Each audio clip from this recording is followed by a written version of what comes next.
welcome back to my channel. I just threw this on. It's not dirty. It's really not dirty, I promise. It's a spot of water. I threw this on because my shirt inside was see-through, so that's how I'm coming to you guys looking today. How are you guys doing? Me, I'm doing fine. I feel like I didn't sleep as amazing as I would have wanted. You know, like usually when I sleep and I wake up, like I just wake up feeling like I'm just that girl. But last night, I don't know. I actually don't know what's wrong. I didn't sleep too great. But then again, I drank like a big cup of tea before I went to bed. And so usually if I drink stuff before I sleep, I usually wake up to pee a lot. And obviously that's going to interrupt your sleep. So maybe it's that.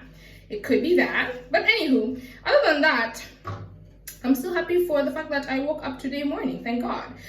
Anyway, you guys, today as I woke up, I was listening to a video by Stephanie Cherono and her friend. I think her friend's name is Janet, if I'm not mistaken. But the video is basically the one for dating preferences in your 20s versus in your 30s. And you guys, I was just like, oh my gosh, like this is actually, I'm not 30. I'm very much still in my 20s. So I couldn't like relate to it in terms of age-wise, but I could relate to specific things, and I just wanted to discuss like some of the things I could relate to and like my experiences behind now why I've reached the point where I relate to these specific things. Now, the first thing that I really related to was like the element of dating somebody and finances being a big part of why you're dating an individual. Like, I feel like a lot of the times, let me first come back. Let me go and get a screen. One second.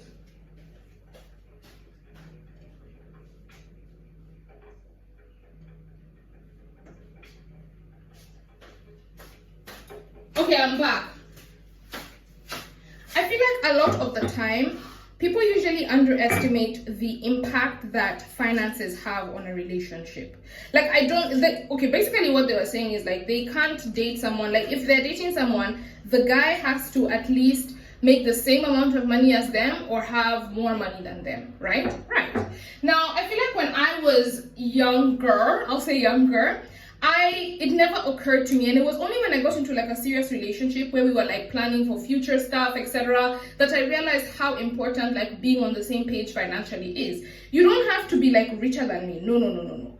But in terms of finances, number one, your ability to make money. Like, do you have a plan for making money? Do you have a viable plan to make money? Is that like something that's going to happen? And I feel like the older I've gotten, the more that has been like not the center of my relationships, but it's been a very integral part to determining whether or not this relationship is going to go forward or it's not going to go forward. Like being on the same page financially is so important. The ability to make money, number one. Number two, the willingness to actually go out there and get a job. Because I understand, like, we're all very young. So people do try out like 1, 2, 3 things, and I like a person who has tried something out, has seen this is not going to be a viable thing in the long run, and they're willing to try something else to make money. They're willing to try something else to get financial stability. I like that kind of person. Like, I like that in a partner. So I feel like that's also like something else. That's the second element about finances. And the third element about finances is spending habits. Spending habits are so important in a relationship, you guys. Like, you don't understand. You have people who don't spend at all. Like, people who have very stingy type of, like, they're very stingy when it comes to money. And not stingy in terms of even spending on you. They just don't spend even on themselves, period.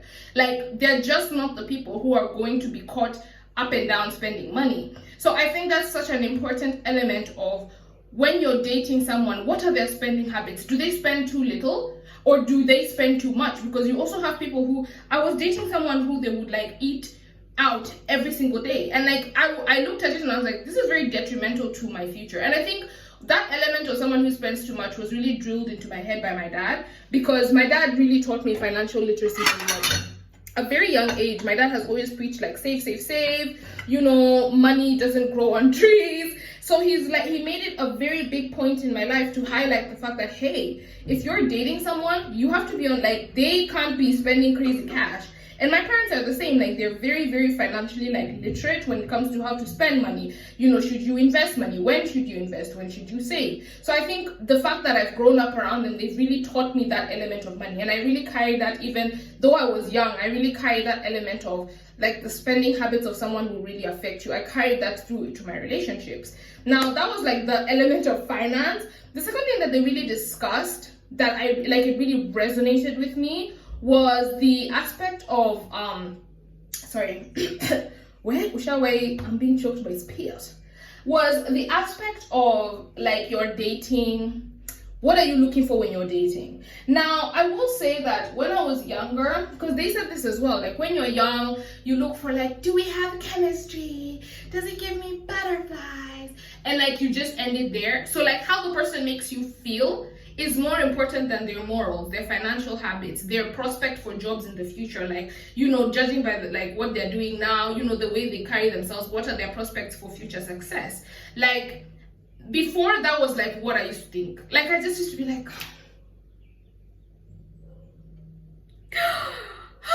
like he gives me butterflies in my stomach, he makes me so happy. I just feel like, yes, in so much as happiness is very important to be in a relationship, you also have to love the person. Because I'm not gonna lie, there's sometimes you're just like, what is it? Obviously not physical violence. You get, when I do this, I'm not saying physical violence. I don't tolerate abuse in any form.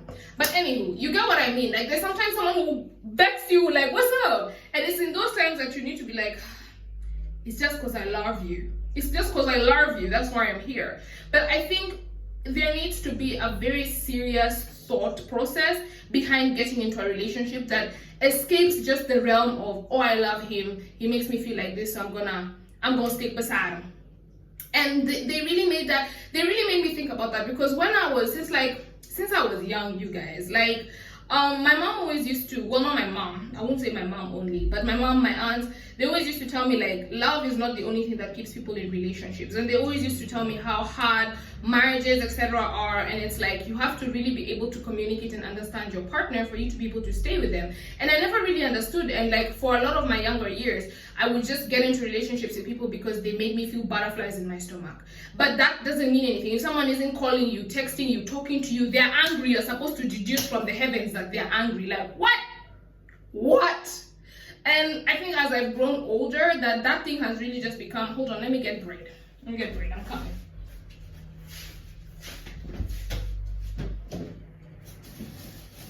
Woo.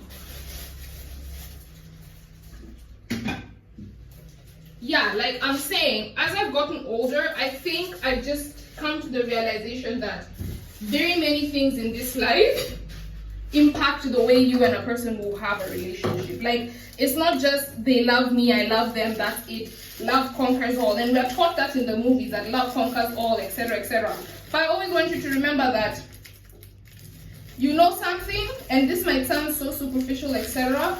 Yes, love does conquer all, but only if there's extra effort to make that love keep going. Like, the infatuation you feel in the beginning, that's not love. Love is like love is developed through a lot of talking, communicating, getting to know each other, etc. If someone isn't willing to even talk and communicate to you, like, and you're feeling butterflies, the butterflies will just die in that your stomach. Yours. Lastly, there's the thing that they said also that really also kind of made me really think is the aspect of when you get into a relationship with someone, like, you really need to have like proper discussions about what their hobbies are. Like, you can't, what their hobbies are, what their addictions are. You can't be out here being with somebody and you guys have very different ways that you like to recreate. Like, and obviously I'm not saying you have to have the same hobbies as your partner, but I'm saying your hobbies cannot be something that you are fundamentally opposed to.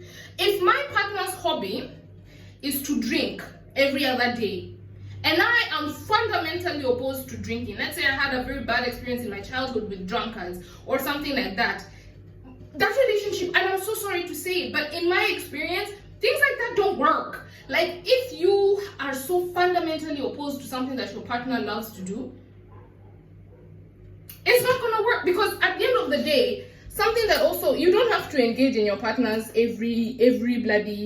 everything that they want to engage in. You don't have to go, if they like hockey or whatever, you don't have to be there all the time. But similarly, you can't always be ready to bash them for what they're doing. Like, anytime your partner is coming home from playing golf or whatever, you're just there ready, round one, fight, telling them how this is bad, this is not good, they shouldn't do this. it will cause a lot of friction in the relationship. And instead of you trying to tell yourself, I can change him, I can change, that person doesn't want to change.